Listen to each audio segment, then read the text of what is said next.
Kitty, gusto mo ring sabay-sabay na sila. Sir, ganito.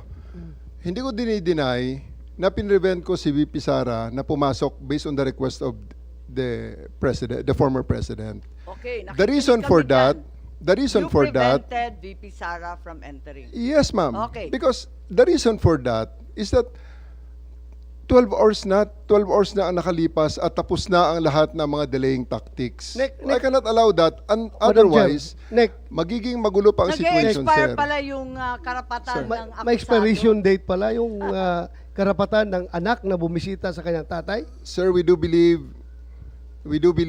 ako sir personally, that's my call at that time because I'm operating on the premise na ang it's your aking mission. So it's your call to Yes, violate sir. the law. Yes, It's your call to violate the law.